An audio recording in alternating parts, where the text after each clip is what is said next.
आज मैं आपको ऐसे लोगों से रूबरू करवा रहा हूँ जो इस प्रकृति के लिए, बाकी दुनिया सारी स्वार्थ के लिए अपने अपने लिए काम करती है पूरी दुनिया, परंतु इस नेचर के लिए, प्रकृति के लिए, प्राणी मात्र के लिए, पेड़ पौधों के लिए, पशु पक्षियों के लिए, गौ माता के लिए अनशन पे बैठे हैं, धरने पे बैठे हैं, उस ओरण और गोचर को बचाने के लिए बैठे हैं। ऐसे लोगों से मैं आपका परिचय करवाता हूँ। और काफी दिनों से मैं माननीय राजस्थान के मुख्यमंत्री अशोक गहलोत जी का ध्यान आकृष्ट करना चाहता हूँ कि माननीय मुख्यमंत्री जी, आप जयपुर के अंदर एशियो के अंदर अपने कार्यालय के अंदर बैठे हो, परंतु आपको ध्यान होना चाहिए आपके इस शासन और प्रशासन के अंदर, बाड़मेर जिले के अंदर जो आजादी से पूर्व हमारे पूर्वजों ने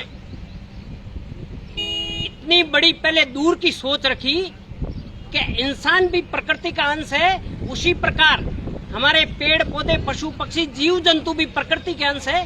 तो उनके लिए भी, उनके विचरण के लिए भी, उनके आवास के लिए, रहने के लिए भी, उनके भोजन पानी के प्रसाद के लिए भी हमारे पूर्वजों ने ओरण के नाम पर बहुत सारी जमीन छोड़ रखी थी, जिसको हमारे पूर्वज हम लोगों को भी उसके अंदर लकड़ी नहीं काटने देते थे, उसका फल होता था वो नहीं तोड़ने देते थे कि ये ओरण की जमीन है, इसके अंदर केवल और केवल पशु पक्षियों का हक है।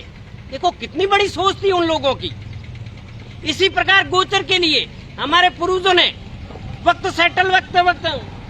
2012 जब आजादी के बाद में भूमि का सीमांकन हो रहा था, उस वक्त भी हमारे पूर्वजों ने जब पैमाइश हो रही थी जमीन की, तब भी जमीन गौ माता के लिए आरक्षित रखी थी कि ये गायों के लिए जमीन है, इसके अंदर केवल गौ माता विचरण करेगी, गौ माता उसके अंदर बैठेगी, आवास करेगी, वितरण करेगी, भोजन प्रसाद करेगी, ये जमीन उसके लिए है। और कुछ जमीनें ऐसी जहाँ तालाब और इस प्रकार के उनके आगोर को, संरक्षण को लेकर रखी थी हमारे लोगों ने, पूर्वजों ने, परंतु आपकी सरकार के, कांग्रेस सरकार के संरक्षण से कुछ इस प्रकार के लोग यहाँ तैयार हुए और जिन्होंने उस भूमि के ऊपर कब्जा शुरू कर दिया। यहाँ तक कि शासन और प्रशासन को बार बार अवगत करवाने के बाद यहाँ इस प्रकार के लोग बैठे, तो कई वर्षों से इसको ओरण गोचर को मुक्त करवाने को लेकर जो अतिक्रमण हो रखा है उसको लेकर न्यायालय तक गए। माननीय न्यायालय ने भी आदेश दिया इस ओरण गोचर भूमि को मुक्त करने के लिए, परंतु जो बाड़मेर के अंदर जिला मुख्यालय पर आपका प्रशासन बैठा है वो केवल और केवल इनको संरक्षण दे रहा है जिन्होंने अतिक्रमण किया है। तो इस अतिक्रमण भूमि को मुक्त कराइए माननीय अशोक गहलोत जी, आप भी ध्यान दीजिए। यहाँ ये कितने दिनों से लोग, आप देखोगे तो अचंभित रह जाओगे। आप देखिए, मैं आपका परिचय करवाता हूँ। ये है भगवान सिंह जी लाभराव साहब, जो कई वर्षों से इस भ्रष्टाचार के विरुद्ध, इस मानवाधिकार के लिए, प्राणी मात्र के लिए, मूक पशु पक्षियों के लिए अपना जीवन पूरा समर्पित किए हुए हैं। और ये इतने दिनों से, कई वर्षों से लड़ाई लड़ रहे हैं कि ओरण और गोचर भूमि को मुक्त करवाया जाए। इसको लेकर पिछले कई दिनों से यहाँ धरना चल रहा है, 20 अप्रैल से, और आज तारीख हो गई है 5 तारीख। 15 दिन हो गए इनको धरने पे बैठे हुए, परंतु माननीय मुख्यमंत्री जी, आपकी सरकार नींद में सोई हुई है, आपका प्रशासन नींद में सोया हुआ है। यहाँ तक कि माननीय उच्च न्यायालय ने आदेश दिया, उसके उपरांत भी पालना नहीं हो पा रही है। तो सुनिए आप भगवान सिंह जी साहब से, बताइए सर क्या मामला है, कब से बैठे हैं आप? कि हम 20 अप्रैल आपसे भी बात करेंगे बाबा जी। हाँ, 20 अप्रैल से हमें अनिश्चितकालीन धरने पर बैठे हैं। आज धरने का 16वां दिन है। आज हमारे को 16 दिन हो गए धरने पे बैठे हुए। जिला प्रशासन को हम लगातार राज्यपाल महोदय के नाम और मुख्यमंत्री महोदय के नाम, जिला कलेक्टर के नाम कई बार हमने ज्ञापन दिए, लेकिन आज दिन तक जिला प्रशासन को 5 मिनट का समय नहीं है कि जो वार्तालाप करे और इसका कोई हल निकाला जाए। क्योंकि यहाँ हमने जाकर के किसी व्यक्तिगत मुद्दे को लेकर के हम नहीं बैठे हैं। पूरे जिले के अंदर जो ओरण गोचर और सरकारी प्रयोजनार्थ की भूमि है उनके ऊपर मुक्त करवाए। प्रशासनिक अधिकारी कई लोगों को और जनप्रतिनिधियों को ये कहते हैं कि ये लोग किसी के गरीबों के घर उजाड़ना चाहते हैं, इस वजह से ये धरने पर बैठे हैं। हम सोशल मीडिया के माध्यम से और मीडिया के माध्यम से प्रशासन को और सरकार को हम बताना चाहते हैं, हम किसी का घर बिखेरना नहीं चाहते हैं। हम जो वो गरीब लोग जो ओरण गोचर में बैठे हैं उनके लिए मास्टर प्लान तैयार करके हमेशा हमेशा के लिए उनको ब्लैकमेल से बचाना चाहते हैं। क्योंकि जब मतदान होता है, जब वोट नजदीक होते हैं, तब नेताजी उनके पास में पैर पकड़ते हैं, इस बार हम आपको बचा लेंगे, इस बार हम आपको पट्टे जारी करवा देंगे। वो अपना लोकतंत्र के अंदर अपनी मन मर्जी से किसी को वोट देते हैं, कभी बीजेपी वालों को देते हैं तो कांग्रेस वाले कहते हैं हम आपके घर बिखेरवा देंगे। हमेशा के लिए उनके पास में ब्लैकमेलिंग करने से कोई प्रयास नहीं होते। हम कहते हैं सरकार इसके लिए मास्टर प्लान तैयार करे, उनको वापस आकर के कहीं न कहीं जाकर के पटा दे, कहीं उस जगह ओरण और गोचर से निकाल करके दूसरी जगह उनको बसाने का प्रयास करे। लेकिन सरकार के जनप्रतिनिधियों ने इसके लिए कोई प्रयास नहीं किया था। हमने जब भी चुन करके आगे भेजा तो विधानसभा में इस मामले को कभी नहीं उठाया था। उल्टे अपने जाकर के चुनाव होने के बाद में ओरण और गोचर के अंदर अपने भूमाफियों को बिठा करके उनको सरकारी जमीन को अपनी बताते हुए उनको बेचने का प्रयास करते हैं। और इस वजह से हमारी जो राष्ट्रीय धरोहर है, हम जिसको माता का दर्जा जिसको दिया गया भूमि को, उसको बेचने का पूरा प्रयास किया जाता है, उसको नीलाम कर रहे हैं। हम उसको बचाने के लिए हम आमरण अनिश्चितकालीन धरने पर बैठे हैं। जरूरत पड़ गई तो हम भूख हड़ताल पर बैठ करके हमारा अंतिम श्वास तक हम लड़ेंगे, इसको बचाने का प्रयास करेंगे। हमने जिला प्रशासन की अगर हम बात करें तो जिला प्रशासनिक अधिकारी या जिले के जो मुखिया है, जिला कलेक्टर है, वो खुद भ्रष्ट है। मेरे पास में दस्तावेज है। जिला कलेक्टर जिस प्रकार से रैंकिंग में 7वां स्थान प्राप्त किया है पूरे भारत के अंदर, वैसे ये फर्जी दस्तावेज तैयार करने में भी जिला कलेक्टर ने महारत हासिल कर दिया है। इनको रैंकिंग में प्रथम स्थान देना चाहिए भारत में, क्योंकि इन्होंने अपनी माता और पिता हरियाणा में रहते हैं, ये महेंद्रगढ़ डिस्ट्रिक्ट के नारनौल के है, लेकिन इन्होंने माता के नाम से, माया देवी के नाम से बाड़मेर नगर परिषद के सबसे विवादित वार्ड संख्या 1 में इन्होंने अपना जन आधार बनाया है। अब इसमें मैं ये कहता हूँ कि जन आधार जिला कलेक्टर महोदय ने बढ़ाया, इसमें कोई पूछेगा कि इसमें क्या गलत है?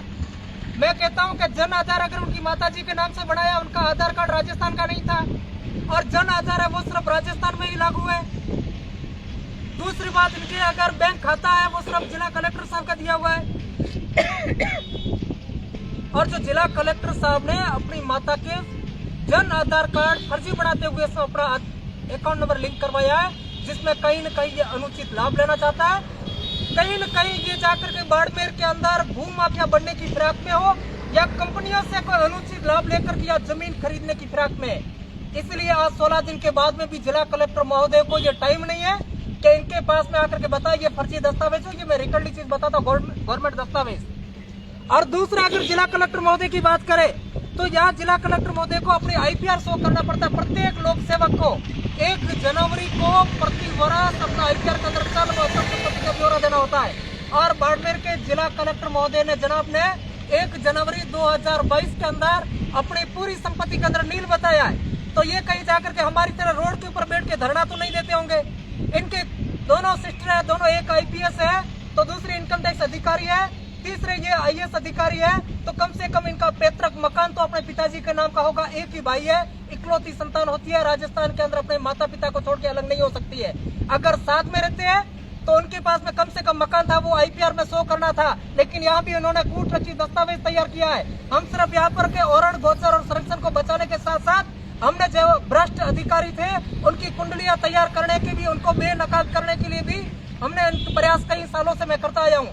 मैंने 2014 से जब ओरण और गोचर बचाने के लिए कई जगह से मैंने शिकायतें दर्ज करवाई, कई बार उनकी बेमई से हुई, कई बार उन्होंने दस्तावेजों के अंदर जाकर उसको बेदखली के आदेश बताए, लेकिन मौके पर बेदखल नहीं किया। तो जिला कलेक्टर महोदय, आप इनको 91(6) के तहत उनको सजा क्यों नहीं करते, सिविल कारावास क्यों नहीं देते? ये आपके अधिकारी इनको बचाने का प्रयास क्यों कर रहे हैं? ये सीधी चाचा आप इनको वक्त दे रहे हो, समय दे रहे हो ताकि ये कोर्ट में जाकर के स्टे ले जाए, और स्टे लेने के बाद में मैं सीधा एक ही बात सामने रखूं कि साहब वो कोर्ट में जाकर विचाराधीन है, वो स्टे ले लिया है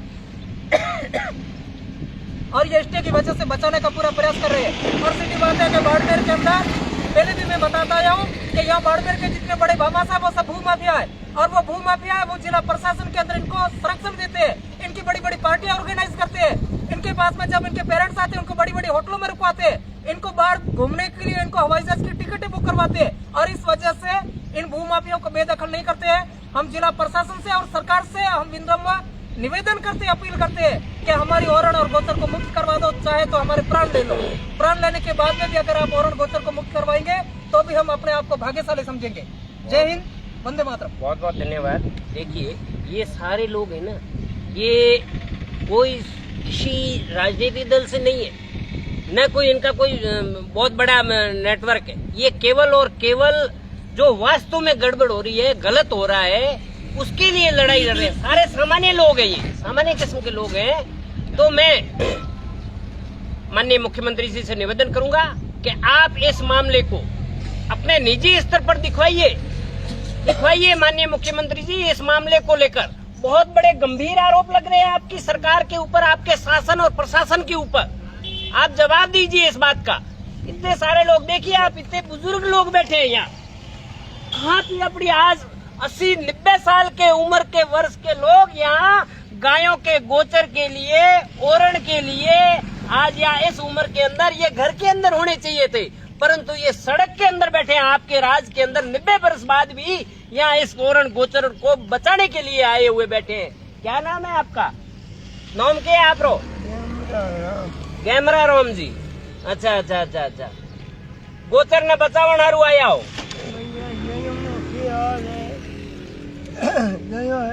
हाँ गायों। अच्छा,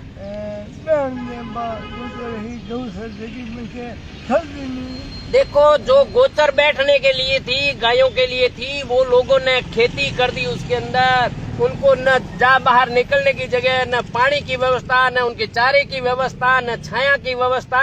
ये पीड़ा लेकर, गौ माता की पीड़ा लेकर इस उम्र के अंदर भी लोग बाग ये इस प्रकार के यहाँ बैठे हैं। तो आप इस मामले को तुरंत से तुरंत दिखवाइए, और नहीं तो ये लोग भले ही आपको सामान्य देखते हुए ये देखते होगा, आपके ये लोग सामान्य क्या है, क्या फर्क पड़ेगा, बैठेगा। परंतु यदि इनकी आवाज नहीं सुनी तो इनके अंदर इतना तप है कि यहाँ आने वाले समय के बाद में हजारों की संख्या में लोग इनका साथ देने के लिए तैयार रहेंगे। आने वाले समय के अंदर बड़ा आंदोलन की जरूरत पड़ी तो भी ये लोग, सारे के लोग और बाकी सारी प्रजा बाड़मेर जिले की भी इनका साथ देने के लिए तैयार रहेगी। धन्यवाद। जय हिंद।